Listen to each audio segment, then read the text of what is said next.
रात्रि में अगर चैन से नींद आ जाती है तो आप ये समझ लेना आपने अपना सत्कर्म बहुत श्रद्धा से किया है। जो जिम्मेदारी आपको मिली थी आपने उस जिम्मेदारी को बहुत अच्छे से निभाया है। और रात में ज्यादा नींद ना आए तो समझ लेना हमने अपना कर्म ठीक से नहीं किया है। नींद गायब हो जाती है कब का, जब अपने कर्म से असंतोष होता है। मुझे जो काम करना था वो मैंने नहीं किया। जैसे हम यहाँ कथा करने आए और कथा के साथ साथ सब्जी की दुकान भी लगा करके बैठ जाए और श्रोताओं से कहें जाते जाते 2-4 किलो सब्जी भी लेते जाना, तो वहां पर हमने अपने कर्म के साथ अपघात किया। हमारा कर्तव्य क्या था? हम श्रद्धा से कथा सुनाएं, उसके सिवा व्यापार न हो। जब हम अपने कर्म से अलग हो जाते हैं, जो जिम्मेदारी हमारी है उससे अलग हो जाते हैं, तो परिणाम क्या होता है? असंतोष आता है और वह असंतोष हमारी नींद को गायब कर देता है। अपने जो कर्म किया है उसमें श्रद्धा से करें, कर्म में अधिकता हो, कर्म में संतोष नहीं, कर्म जितना हो सके उतना करिए और उसका फल भगवान को समर्पित कर दीजिए। कर्मण्येवाधिकारस्ते माम फलेषु कदाचन माम कर्म फल हेतुर्भु माते संगोस्तु कर्मणि। भगवान गीता में कहते हैं तुम कर्म करो, अधिक से अधिक करो, लेकिन उसका फल मुझ पर छोड़ दो। मां फलेषु कदाचन, क्योंकि कर्म का फल देने वाले परमात्मा है, कर्म का फल देने वाले भगवान है। और उस कर्म को करने के बाद जो मिले उसमें संतुष्ट रहिए। संतुष्टया येन केनवा, क्योंकि जो हमारे भाग्य में है वो भाग करके आएगा, जो हमारे भाग्य में है वो हमारे पास चल करके आएगा, और जो भाग्य में नहीं है वह आया हुआ भी भाग जाएगा। भाग्य से अधिक हम कहीं से ले भी आए तो वो हमारे पास रुकेगा नहीं। आजकल समस्या क्या है? लोगों ने, हमारे यहां 4 पुरुषार्थ हैं, धर्म, अर्थ, काम और मोक्ष। ये 4 पुरुषार्थ के लिए व्यक्ति सदैव प्रयत्नशील रहना चाहिए। लेकिन आजकल सिर्फ 2 पुरुषार्थ रह गए, 2 को लोगों ने छोड़ दिया। धर्म छोड़ दिया, अर्थ को पकड़ लिया, मोक्ष को त्याग दिया और काम को पकड़ लिया। पहले का धर्म छोड़ा, लास्ट का मोक्ष छोड़ा, सिर्फ 2 रह गए। क्या? अर्थ माने धन चाहिए और काम की इच्छा पूर्ण करना, इच्छाओं को पूर्ण करना। तो बिना धर्म का जो अर्थ है वह अर्थ भी अनर्थ का कारण बनता है। अर्थ चाहिए लेकिन धर्म पूर्वक चाहिए, अर्थ चाहिए लेकिन न्याय का चाहिए।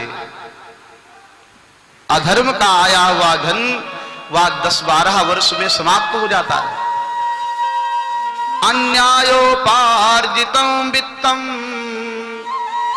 10 वर्षाणि तिष्ठति प्राप्ते तु 16 वर्षे सा समूलं विनश्यति।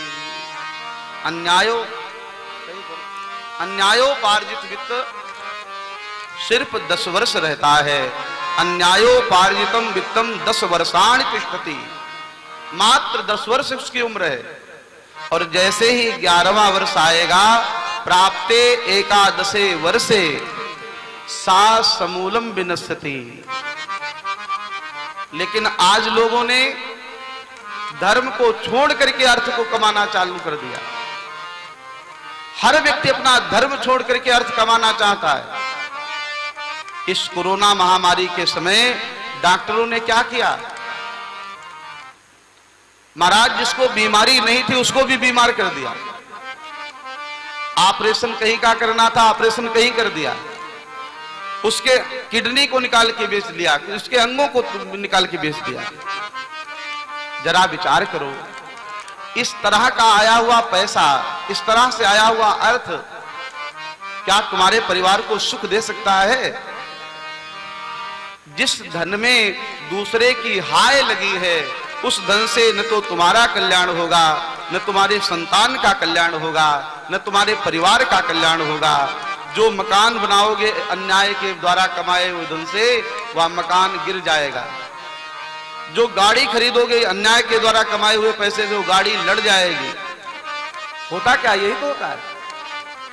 अन्याय से उपार्जित धन से किसी का कल्याण नहीं हुआ। डॉक्टर लोग क्या करते हैं कि आप पैसे नहीं देंगे तो लोगों का दवा नहीं करेंगे, इलाज नहीं करेंगे। बड़े बड़े हॉस्पिटल में जाइए, आप देखिए वहां पहले पैसा जमा करा लिया जाता है। रोगी जीवित रहे या मर जाए उसको उनको परवाह नहीं है। तुम्हारी गारंटी तुम जानो, तुम्हारा काम जाने। तो इसका अर्थ क्या है जानते हैं? लोगों ने धर्म छोड़ दिया।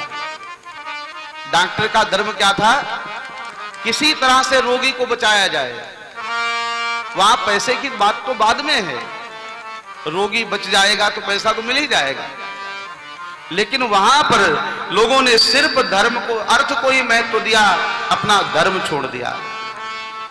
समाज में कैसे हित होगा? लोगों का कैसे कल्याण होगा?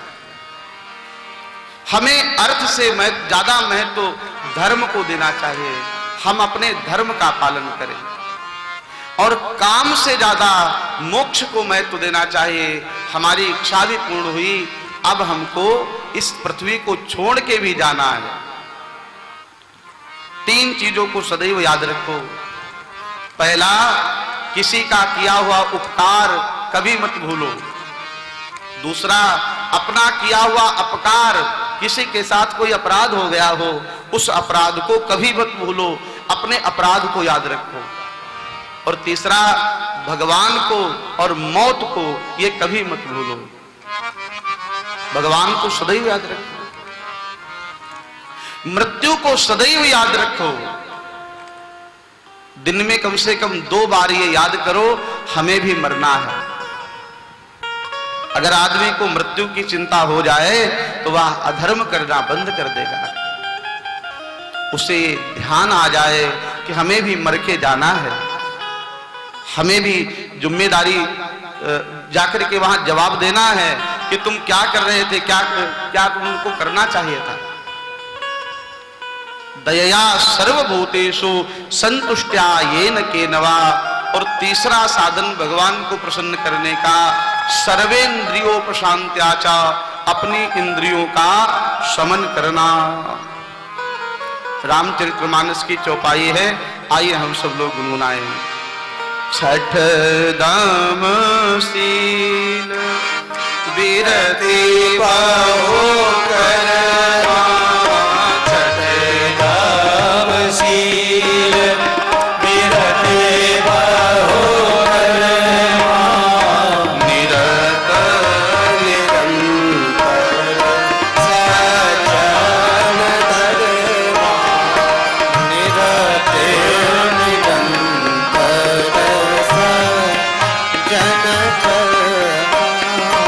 छठ नाम शील विरति बाहु करवा, छठ नाम शील विरति बाहु करवा, निरत निरंतर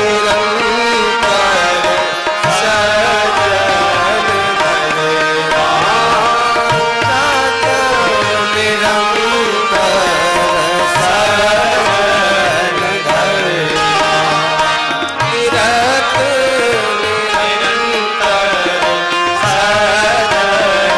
धर्मा, छठ दमशील। इसका अर्थ क्या है? अपनी इंद्रियों को जितना दमन कर सकते हैं उतना दमन करें।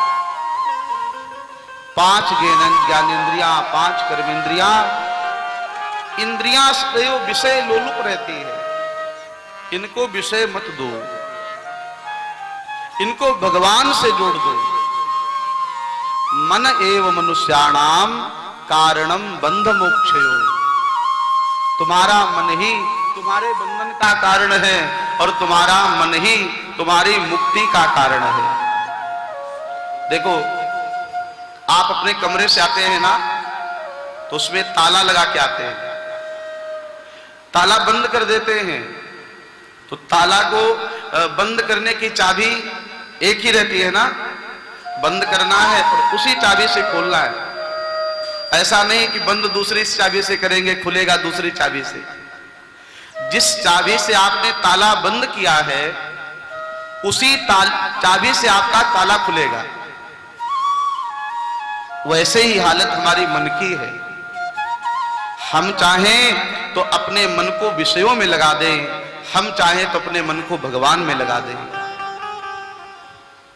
गीता गायक भगवान श्री कृष्ण कहते हैं, व्यक्ति स्वयं ही अपना मित्र है और स्वयं ही अपना शत्रु है। तुम्हारा दुनिया में कोई न तो मित्र है न कोई शत्रु है, कहा तुम्हारा मन ही तुम्हारा मित्र है और तुम्हारा मन ही तुम्हारा शत्रु है। ये मन इतना खतरनाक है, जेल पहुंचाने का भी कारण हो जाता है। बोलो राधे राधे। हाँ, मन अगर गलत रास्ते पर लग गया तो ये जेल की यात्रा भी करा देता है, और मन अगर अच्छे रास्ते पे लग गया तो समाज में बंधनीय बना देता है। मन एव मनुष्याणाम कारणम बंध मोक्षयो, बंधन का कारण भी तुम्हारा मन है और मुक्ति का कारण भी तुम्हारा मन है। चाबी एक ही है, चाहे ताला को खोल लो चाहे ताला को बंद कर दो, ये आपको निर्धारित करना है। हम ही अपने मित्र बन सकते हैं अपने मन को भगवान में लगा करके, हम ही अपने शत्रु बन सकते हैं मन को विषयों में लगा करके। और विषय कभी समाप्त नहीं होते। जैसे अग्नि में जितनी घी डालेंगे अग्नि उतनी ही तेज बढ़ती है, वैसे ही विषय का सेवन करने से विषय समाप्त नहीं होगा, विषय को छोड़ने से ही विषय समाप्त होगा। अपने मन को भगवान में लगा दीजिए, गलत रास्ते पर जाने ही मत दीजिए। पाप का प्रवेश दो जगह से होता है। पहला, पाप का प्रवेश आंखों के रास्ते से होता है। हम आंखों से गलत चित्र अगर देखेंगे तो पाप हमारे आंखों के रास्ते से प्रवेश हो जाएगा। दूसरा, पाप का प्रवेश हमारे कान से होता है। आंख से और कान से पाप जल्दी प्रवेश करता है। जब अकेले में रहे, जब एकांत में हो, तो वहां इन दो इंद्रियों को संभालना बहुत आवश्यक है। जब फिल्मी गाना सुनने का मन हो तो फिल्म वाले गाना न सुने, क्या सुने? का भगवान की कथा सुने, भजन सुने। आजकल तो मोबाइल इतना बढ़िया साधन है कि आप उसको जो सोते समय उसमें चौपाई बजा लीजिए, भागवत कथा बजा लीजिए, चाहे भजन चला लीजिए, भजन सुनते रहे, भजन सुनते सुनते नींद आ जाए। तो इतना बढ़िया साधन हमको मिला हुआ है। देखने का मन हो तो भगवान की लीला का दर्शन करें, उसमें कुछ अच्छी चीज देखी जाए तो हमारे नेत्र और हमारे कान ये दो संभल जाएं। ये दो खतरनाक इंद्रिय हैं, श्रवण और दर्शन, ये समझ जाए तो जीवन संभल सकता है। संकल्प करें कि हम गलत चित्र नहीं देखेंगे, हम संकल्प करें जीवन में गलत अपशब्द, खराब अश्लील गाने नहीं सुनेंगे, आंख से गलत देखना नहीं और कान से गलत सुनना नहीं। जब आप ये दो इंद्रियों को संभाल लेंगे तो मन फिर धीरे धीरे विषयों से अपने आप हट जाएगा। फिर आप जहां बैठेंगे वहां मस्ती में भगवान का भजन करेंगे। तो तीन साधन, सभी पे दया करना, अपनी इंद्रियों को संयमित करना और जीवन में संतोष आ जाए, ये तीन साधन ऐसे हैं जिससे भगवान प्रसन्न हो जाते हैं। संतोष भगवान को प्रसन्न करने का श्रेष्ठ साधन है। कल हम सुन रहे थे महाराज मनु का वंश का चरित्र।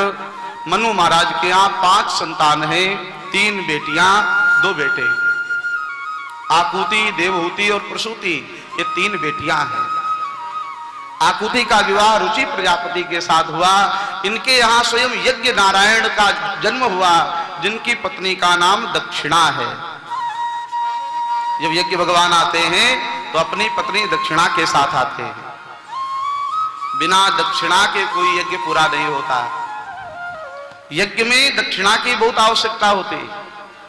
आप कोई भी पूजन करें तो आचार्य को सम्मानित करके दक्षिणा प्रदान करें, तभी यज्ञ पूरा होता है। भगवान यज्ञ की पत्नी का नाम दक्षिणा है।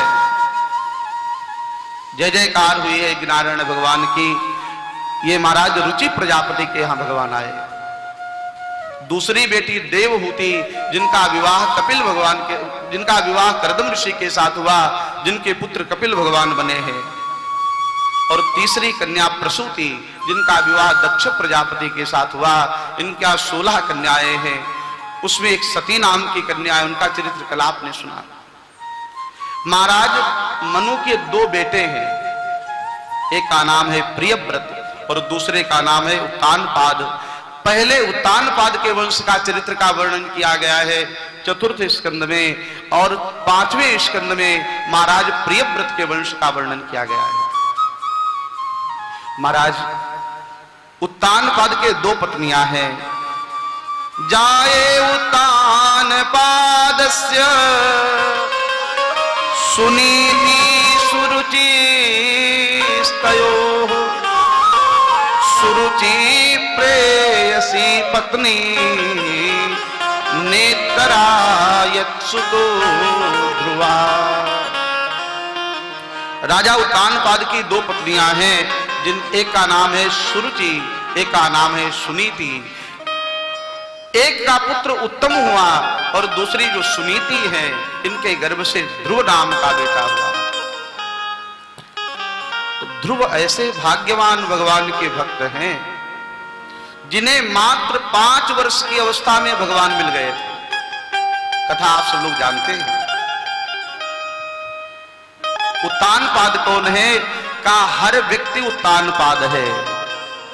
हम सब लोग माता के गर्भ में पैर जिसके ऊपर हो, सर जिसका नीचे हो, वही उत्तानपाद है। तो मां के गर्भ में हर व्यक्ति, उसके पैर ऊपर होते हैं, सर नीचे की ओर होता है। जन्म के समय सर ही जमीन पर पहले आता है। और हम सबकी भी 2-2 पत्नियां हैं। कौन कौन सी? एक का नाम है सुनीति। सुनीति क्या है? का शास्त्र नीति, शास्त्र की आज्ञा के अनुसार जिसका जीवन है, उसी का जीवन सुनीतिमय है। 4 प्रकार की नीति है, साम दाम दंड और भेद। जो नीतियों को जानता है उसका जीवन ही शास्त्रमय है। और दूसरी, उसका नाम है सुरुचि। सुरुचि माने जो अच्छा लगे उसके अनुसार अपने जीवन को कर लेते हैं। शास्त्र को त्याग करके जब मनमानी करने लगते हैं तो समझ लो हमारा प्रेम सुरुचि से हो गया है। कई लोग कहते हैं आपत्ति काले मर्यादा नास्ति, लेकिन ऐसा नहीं है भैया। मर्यादा की परीक्षा तो आपत्ति काल में ही होती है। मैंने संकल्प लिया कि मैं अन्न नहीं खाता हूं, तो ये परीक्षा कहां होगी? कहा कहीं परदेश में फंस गए और दिन भर अन्न नहीं मिले, तब तो अन्न न स्वीकार करें। फल नहीं मिला, अन्न भी नहीं खाया मैंने, तब जाकर के धर्म की परीक्षा हमारी संकट के समय होती है। हमारी मर्यादा संकट के समय पता चलती है। हमने क्या प्रतिज्ञा की, क्या नियम लिया। नियम का महत्व तो आपत्ति काल में ही है। आपत्ति काले मर्यादा नास्ति नहीं, आपत्ति काले मर्यादा यास्ति। आपत्ति में ही मर्यादा का परीक्षण होता है, आपत्ति में ही मर्यादा का रक्षण होता है। तो सुरुचि पूर्वक हमारा जीवन नहीं, शास्त्र के अनुकूल हमारा जीवन हो। भगवान गीता में कहते हैं, जो शास्त्र को त्याग देता है, जो शास्त्र के महत्व को छोड़ देता है, उसे न सुख मिलता है न परम गति की प्राप्ति होती है।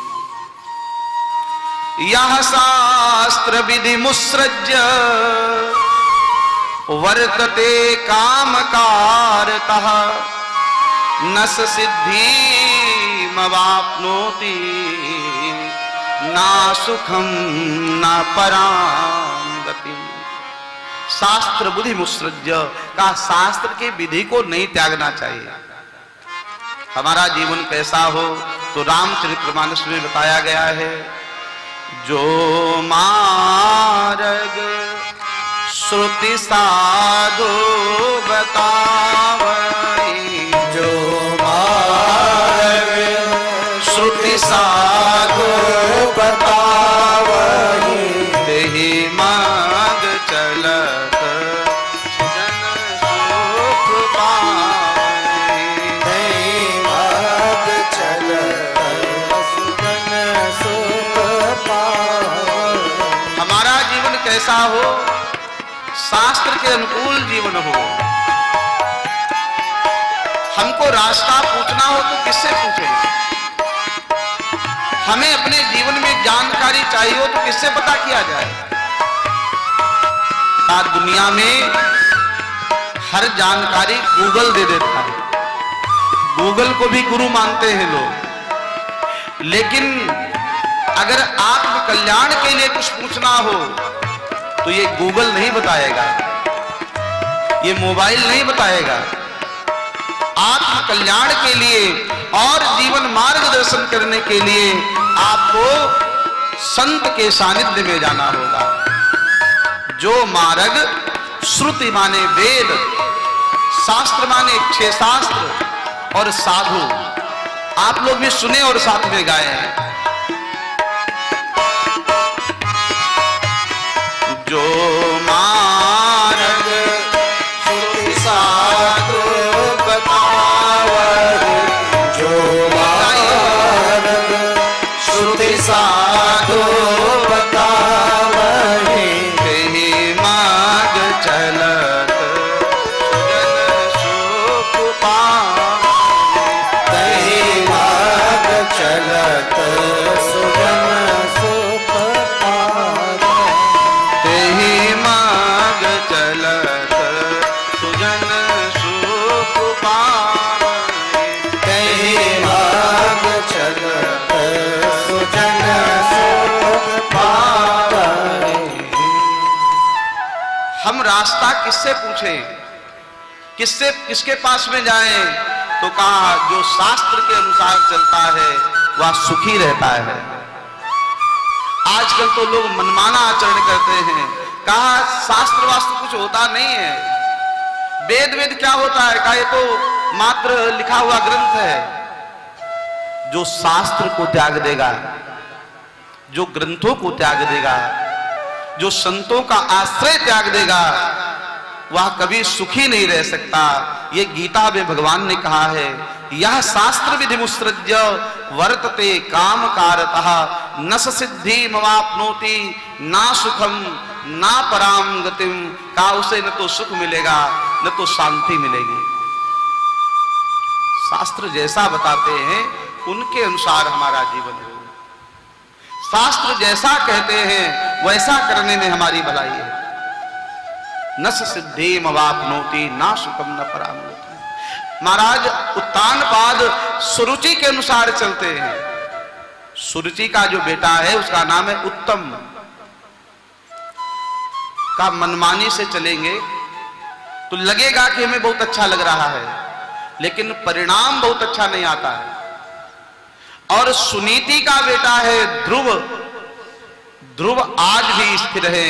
आप प्रातः काल उठते हैं, प्रातः काल पूर्व और उत्तर दिशा के मध्य ईशान कोण में सबसे ज्यादा प्रकाशमान जो तारा रहता है वह ध्रुव है। आज भी दर्शन होता है। जब विवाह की विधि पूरी की जाती थी तो विवाह में आचार्य देव कहते हैं तुम लोग ध्रुव तारा का दर्शन करो। जिस तरह ध्रुव तारा अखंड रहता है, उसी तरह तुम्हारे जोड़ी भी पति पत्नी का जीवन अखंड आनंद पूर्वक चले। तो महाराज एक दिन की बात है, बालक ध्रुव पिता की गोद में बैठा हुआ था। माता सुरुचि ने देखा, अच्छा नहीं लगा। सुरुचि आई और ध्रुव को गोद से नीचे उतार के पटक दिया। कहा इस पिता की गोद में अगर बैठना है तो पहले मेरे गर्भ से जन्म लेना पड़ेगा। भगवान की आराधना करो, भगवान प्रसन्न हो जाएं तो भगवान से वरदान मांगना, मेरा जन्म सुरुचि के गर्भ से हो।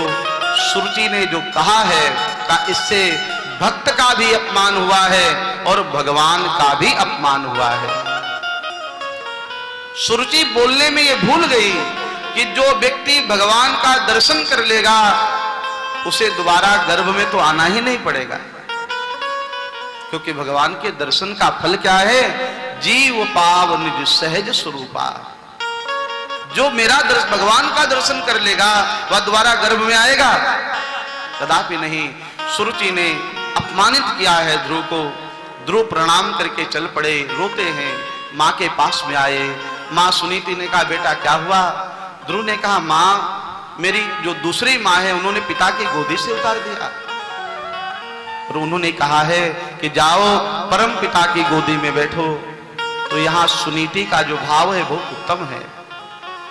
सुनीति ने ये नहीं कहा कि वो तुम्हारी सौतेली माँ है और बेटा उससे बदला लेना है, उसका बड़े होके अपमान करना, ऐसा सुनीति ने नहीं कहा। सुनीति ने कहा बेटा तुम्हारी माता सुरुचि ने तुमसे जो भी कहा है वो ठीक तो कहा है। पिता की गोद आज नहीं तो कल छूट जाएगी, लेकिन परम पिता की गोद मिल गई ना तो फिर कभी छूटेगी नहीं। तुम्हारी माता सुरुचि ने जो कहा है अच्छा है कहा है। तपसा आराध पुरुषम, भगवान की आराधना करो। अरे ये तो श्रेष्ठ मार्ग बताया है बेटा, जाओ भगवान की आराधना करो। माता सुनीति ने बालक ध्रुव को भेज दिया है। बालक ध्रुव छोटा सा बालक चल पड़ा ठाकुर जी से मिलने, भगवान से मिलने। जब कोई भगवान की तरफ चलता है ना तो भगवान उसकी तरफ 60 कदम चलते हैं। तुम एक कदम बढ़ा के तो देखो, भगवान तुमसे मिलने के लिए दौड़ पड़ेंगे। एक बार उनकी तरफ चल के तो देखो। हरे कृष्णा